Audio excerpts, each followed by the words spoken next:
বন্ধুরা, বয়স বাড়ার সঙ্গে সঙ্গে আমাদের বিভিন্ন শারীরিক সমস্যা দেখা দিতে শুরু করে। বিশেষত 40 বছরের পর থেকে ঘাড়ে ব্যথা, কোমরে ব্যথা, আর্থ্রাইটিস, অস্টিওপোরোসিস অর্থাৎ হাড়ের সমস্যা দেখা দিতে শুরু করে। কারণ 40 বছরের পর থেকে আমাদের হাড়ের ডেনসিটি কমতে থাকে। আবার ক্রনিক ডিজিজ যেমন high blood pressure, diabetes, thyroid ইত্যাদি রোগ হওয়ার চান্সও অনেক গুণে বেড়ে যায়। আবার দেখা যায় বয়স বাড়ার সঙ্গে সঙ্গে আমাদের এনার্জি লেভেলও কমতে থাকে। তাই বয়স বাড়ার সঙ্গে সঙ্গে যাতে আমাদের শরীর আগের মতো বা ঠিক মতো পারফর্ম করতে পারে, তার জন্য আমাদের শরীরের কিছু ভিটামিন প্রতিদিন প্রয়োজন হয়। আজকে এই ভিডিওতে এমন 3টি অত্যন্ত প্রয়োজনীয় ভিটামিনের সম্বন্ধে বলবো, যেগুলো আপনার বয়স বাড়ার সঙ্গে সঙ্গে আপনার ডায়েটে প্রতিদিন পর্যাপ্ত পরিমাণে ইনক্লুড করা দরকার। 40 বছরের পর এটা একেবারে বেসিক রিকোয়ারমেন্ট এবং এগুলোর ঘাটতি হলে আপনাদের ভবিষ্যতে বিভিন্ন ধরনের শারীরিক সমস্যার সম্মুখীন হতে হবে। নমস্কার বন্ধুরা, আমি সৌতিক আর আপনারা দেখছেন মোটিভেশন কিউব। তাহলে চলুন শুরু করা যাক। প্রথমেই যে ভিটামিনটার কথা বলবো তা হলো vitamin D. Vitamin D deficiency আজকালকার দিনে সারা বিশ্বব্যাপী একটি কমন প্রবলেম। অন্যান্য ভিটামিনের মতো ভিটামিন ডিও আমাদের হেলদি থাকার জন্য অত্যন্ত প্রয়োজন। ভিটামিন ডি আমাদের রক্তে ও হাড়ে ক্যালসিয়ামের ব্যালেন্সকে মেনটেন রাখে, আমাদের হাড়ের গ্রোথে মুখ্য ভূমিকা পালন করে এবং হাড়কে মেনটেন করে। আমাদের শরীরে ক্যালসিয়ামের অ্যাবজর্পশন হয় ভিটামিন ডি এর জন্যই। তাই আপনি যতই ক্যালসিয়াম যুক্ত খাবার খান না কেন, যদি আপনার শরীরে ভিটামিন ডি এর ঘাটতি থাকে, আপনার শরীরে ক্যালসিয়ামেরও ঘাটতি থাকবে এবং দীর্ঘদিন আমাদের শরীরে যদি ক্যালসিয়ামের ঘাটতি হয়, তাহলে আমাদের শরীর আমাদের হাড় ও দাঁত থেকে ক্যালসিয়াম নিতে থাকে। ফলে ধীরে ধীরে আমাদের হাড় উইক হতে থাকে এবং ফলস্বরূপ বড়দের হয়ে যায় অস্টিওম্যালাসিয়া এবং ছোটদের রিকেট। এছাড়াও ভিটামিন ডি এর অভাবে osteoporosis, cardiovascular disease, diabetes, cancer এবং বিভিন্ন ইনফেকশনজনিত রোগের চান্সও অনেক গুণে বেড়ে যায়। এই অস্টিওম্যালাসিয়া ও অস্টিওপোরোসিসের মতো হাড়ের রোগের জন্য হাড় খুব সহজেই ভেঙে যেতে পারে, যেটা খুবই ভয়াবহ।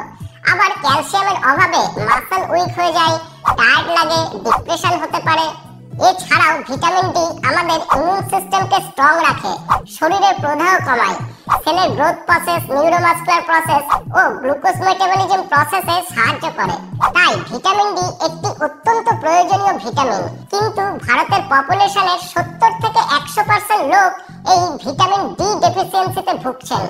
এই ভিটামিন ডি খুব সহজেই পাওয়া যায় সূর্যালোক থেকে। সূর্যের আল্ট্রাভায়োলেট রে যখন আমাদের স্কিনে পড়ে, তখন আমাদের শরীর অটোমেটিক ভিটামিন ডি তৈরি করে নেয়। তাই প্রতিদিন যতটা সম্ভব উন্মুক্ত হয়ে সকালের রোদে গা ভাসান, মানে রোদ পোহান। এছাড়াও ভিটামিন ডি সাপ্লিমেন্ট হিসেবে পাওয়া যায় ও কিছু কিছু খাবারে ভিটামিন ডি থাকে। কিছু ফ্যাটি ফিশে ভিটামিন ডি পাওয়া যায়, যেমন স্যালমন, টুনা ইত্যাদি। কিন্তু এগুলো ইন্ডিয়াতে পাওয়া খুবই মুশকিল। তবে ইন্ডিয়ান ম্যাকারেল বলে একটা মাছ আছে, যেটা ইন্ডিয়ার প্রায় সব জায়গাতেই পাওয়া যায়, পশ্চিমবঙ্গেও এটা পাওয়া যায়। এর মধ্যে ভিটামিন ডি ভরপুর মাত্রায় পাওয়া যায় এবং এতে ভরপুর মাত্রায় মিনারেল ও ওমেগা 3 ফ্যাটি অ্যাসিডও পাওয়া যায়। সুতরাং এই মাছটি অত্যন্ত উপকারী একটি মাছ। এই মাছটিকে অনেক জায়গায় বাংদা বা বাংদিও বলা হয়। বাংলায় এই মাছকে কাজল গৌরী মাছ বলা হয়। এই মাছ খেলে ভিটামিন ডি এর ঘাটতি খুব তাড়াতাড়ি পূরণ হয়ে যাবে। তার সঙ্গে সঙ্গে আপনারা শারীরিকভাবে ভীষণ উপকার পাবেন। এছাড়াও ফিশ লিভার অয়েলে, ডিমের কুসুমে, মাশরুমে ও বিফ লিভারে ভিটামিন ডি পাওয়া যায়। সেকেন্ড যে ভিটামিনটা আমাদের ভীষণ দরকার তা হলো ভিটামিন সি। ভিটামিন সি হলো একটা ইম্পর্টেন্ট অ্যান্টিঅক্সিডেন্ট, যেটা ফ্রি রেডিক্যালসের দরুন হওয়া ড্যামেজকে অনেক গুণে কমিয়ে দেয়। ফ্রি রেডিক্যালস হলো এমন হার্মফুল মলিকিউলস যেগুলো সেলের ডিএনএ কে ড্যামেজ করে, ফলে বিভিন্ন ধরনের রোগের সৃষ্টি হয় ও মানুষ খুব তাড়াতাড়ি বুড়িয়ে যায়। অর্থাৎ 40 বছরের মানুষদের 50-60 বছরের মানুষের মতো দেখাবে। ফ্রি রেডিক্যালসের দরুন কিছু ধরনের cancer, cardiovascular disease, respiratory disease, digestive disease ও আরো অনেক ধরনের রোগ হতে পারে। ভিটামিন সি এর অ্যান্টিঅক্সিডেন্ট এই ফ্রি রেডিক্যালসগুলোর সঙ্গে লড়াই করে ধ্বংস করে দেয়। ভিটামিন সি কোলাজেন উৎপন্ন করতে মুখ্য ভূমিকা পালন করে। এই কোলাজেন হলো আমাদের বডির একটা প্রোটিন, যেটা আমাদের স্কিন, মাসল, বোন ও কানেকটিভ টিস্যু ডেভেলপমেন্টে মুখ্য ভূমিকা পালন করে, তাদেরকে সাপোর্ট করে, তাদের স্ট্রেংথ দেয়। তাই ভিটামিন সি এর অভাব হলে আমাদের স্কিন প্রবলেম, বোন প্রবলেম, মাড়ি থেকে রক্ত বেরোনো, স্কিন ফেটে রক্ত বেরোনোর মতো সমস্যা দেখা দিতে পারে। আবার শরীরে ক্ষত হলে বা কেটে গেলে তা সারতে চায় না। আবার ভিটামিন সি আমাদের ইমিউন ফাংশনকে সঠিকভাবে চলার জন্য মুখ্য ভূমিকা পালন করে। আর আমরা সবাই জানি আমাদের ইমিউন ফাংশন উইক হয়ে পড়লে জ্বর জ্বালা, ঠান্ডা লাগা, বিভিন্ন ধরনের ইনফেকশন জনিত রোগের চান্স অনেক গুণে বেড়ে যায়।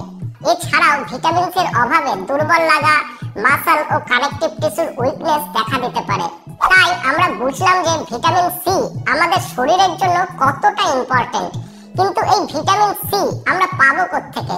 বিভিন্ন ধরনের ফল ও শাকসবজিতে এই ভিটামিন সি প্রচুর পরিমাণে পাওয়া যায়। সিট্রাস জাতীয় ফলে যেমন কমলা লেবু, পাতিলেবু ইত্যাদিতে প্রচুর পরিমাণে ভিটামিন সি পাওয়া যায়। একটা মিডিয়াম সাইজের অরেঞ্জে 83 মিলিগ্রাম ভিটামিন সি পাওয়া যায়, যেটা আমাদের ডেইলি রিকোয়ারমেন্টের 92% পূরণ করে দেয়। জেনারেলি পুরুষদের ক্ষেত্রে 90 মিলিগ্রাম এবং মহিলাদের ক্ষেত্রে 70 মিলিগ্রাম ভিটামিন সি প্রতিদিন প্রয়োজন হয়। এছাড়াও গ্রিন ও রেড ক্যাপসিকামে, পেয়ারা, কিউই, স্ট্রবেরি, ব্রোকলি, পেঁপে ইত্যাদিতে প্রচুর পরিমাণে ভিটামিন সি পাওয়া যায়। এছাড়াও ভিটামিন সি এর সাপ্লিমেন্টও বাজারে পাওয়া যায়। তৃতীয় যে ভিটামিনটা খুবই জরুরি তা হলো ভিটামিন বি12। ভিটামিন বি12 হলো আমাদের শরীরের একটি অত্যন্ত প্রয়োজনীয় মাইক্রোনিউট্রিয়েন্ট। এটি আমাদের রক্তে রেড ব্লাড সেল গঠন করতে অত্যন্ত সক্রিয় ভূমিকা পালন করে।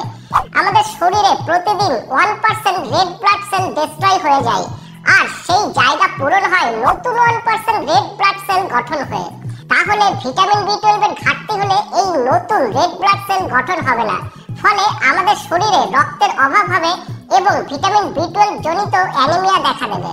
আবার এই রেড ব্লাড সেল অক্সিজেনকে ক্যারি করে রক্তের মাধ্যমে আমাদের শরীরের সমস্ত জায়গায় পাঠিয়ে দেয়, ফলে আমাদের শরীরের সমস্ত অর্গান খুব ভালোভাবে কাজ করতে পারে। সুতরাং ভিটামিন বি12 এর ঘাটতি হলে এনাফ রেড ব্লাড সেল গঠন হবে না, ফলে এনাফ অক্সিজেনও আমাদের অর্গানগুলোয় পৌঁছতে পারবে না, ফলে অর্গানগুলো ভালোভাবে কাজ করা বন্ধ করে দেবে। ভিটামিন বি12 আমাদের সেন্ট্রাল নার্ভাস সিস্টেম অর্থাৎ ব্রেন ও স্পাইনাল কর্ডের ডেভেলপমেন্ট ও স্মুথ ফাংশনিং এর জন্য অত্যন্ত দরকারি। তাই ভিটামিন বি12 এর অভাবে কগনিটিভ প্রবলেম অর্থাৎ থিংকিং, জাজমেন্ট ও লার্নিং এর মতো প্রবলেম দেখা যায়, আর কিছু মেমোরি ইস্যু দেখা যায়। ভিটামিন বি12 আমাদের সবসময় এনার্জেটিক রাখে, তাই এর অভাবে আমাদের দুর্বল লাগতে পারে বা টায়ার্ড লাগতে পারে। তার জন্য দেখবেন এনার্জি ড্রিঙ্কগুলোতে ভিটামিন বি12 দেয়া থাকে। ভিটামিন বি12 এর অভাবে স্কিনেও প্রবলেম হয়, স্কিনে ডার্ক স্পট হয়, এক্সিমা অর্থাৎ চুলকানি ও অ্যাকনের মতো প্রবলেম দেখা যায়, মুখে ও জিভেও ঘা হয়। ভিটামিন বি12 এর অভাবে নখ ব্রাউন গ্রে অথবা ব্লুইশ হয়ে যেতে পারে। তাই আপনার যদি দুর্বল বা টায়ার্ড লাগে, কোনো এনার্জি না পান, একটু চললেই হাঁপিয়ে যান এবং রক্তের অভাবে স্কিন যদি হলুদ বা ফ্যাকাশে হয়ে যায়, মেমোরি ইস্যু এবং কগনিটিভ প্রবলেম দেখা গেলে, মেজাজ বিগড়ে থাকা বা ডিপ্রেশনের মতো সমস্যা দেখা দিলে, আর নখ যদি ব্রাউন গ্রে বা ব্লুইশ হয়ে যায়, জিভে ঘাও হওয়া বা না সারা ইত্যাদি হলে ধরে নিতে পারেন যে আপনার ভিটামিন বি12 এর ঘাটতি হচ্ছে। ভিটামিন বি12 আমাদের শরীরে নিজে থেকে তৈরি হয় না, এর মেন সোর্স হলো খাবার। প্রাণীজ খাবারই ভিটামিন বি12 এর মেন সোর্স। তাই যারা নিরামিষ খান তাদের মধ্যেই সবথেকে বেশি ভিটামিন বি12 এর ঘাটতি দেখা যায়। আবার বয়স বাড়ার সঙ্গে সঙ্গে শরীরে এই ভিটামিন বি12 এর অ্যাবজর্পশন অনেক কমে যায়, তাই 40-50 বছর থেকেই মোটামুটি ভাবে এর ঘাটতি হতে শুরু করে।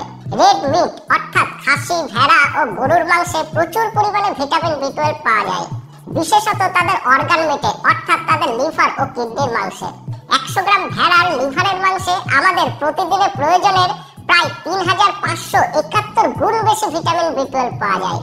এছাড়াও ভেড়ার লিভারের মাংসে প্রচুর পরিমাণে কপার, সেলেনিয়াম ও ভিটামিন এ ও বি2 আছে, যা আমাদের শরীরের পক্ষে অত্যন্ত প্রয়োজনীয়। আর নিরামিষ খাবার বলতে গেলে দুধ ও দুধের তৈরি প্রোডাক্ট যেমন চিজ, দই ইত্যাদিতে কিছু পরিমাণে ভিটামিন বি12 পাওয়া যায়। নিউট্রিশনাল ইস্ট বলে একটা খাবার পাওয়া যায়, এটা নিরামিষাশীদের কাছে অত্যন্ত প্রিয় একটি খাবার। এটা চিজের পরিবর্তে খাবারে দিয়ে খাওয়া যেতে পারে। এতে ভিটামিন বি12 এর সঙ্গে সঙ্গে প্রোটিন, ভিটামিন, মিনারেলস ও আরো অনেক পুষ্টিগুণ রয়েছে। 2 চামচ বা 15 গ্রাম নিউট্রিশনাল ইস্টে আমাদের ডেইলি রিকোয়ারমেন্টের 773 গুণ বেশি ভিটামিন বি12 পাওয়া যায়। সাধারণ মুদিখানা দোকানে এই নিউট্রিশনাল ইস্ট আপনারা নাও পেতে পারেন, তাই তাই আমি এই ভিডিওর নিচে ডেসক্রিপশনে লিংক দিয়ে রেখেছি, সেখান থেকে আপনারা এই নিউট্রিশনাল ইস্ট কিনে নিতে পারবেন। সুতরাং আমরা দেখলাম ভিটামিন ডি, ভিটামিন সি ও ভিটামিন বি12 বয়স বাড়ার সঙ্গে সঙ্গে বিশেষত 40 বছরের পরে অত্যন্ত প্রয়োজন। এখন আপনাদের মনে প্রশ্ন উঠতে পারে, শুধু এই তিনটে ভিটামিন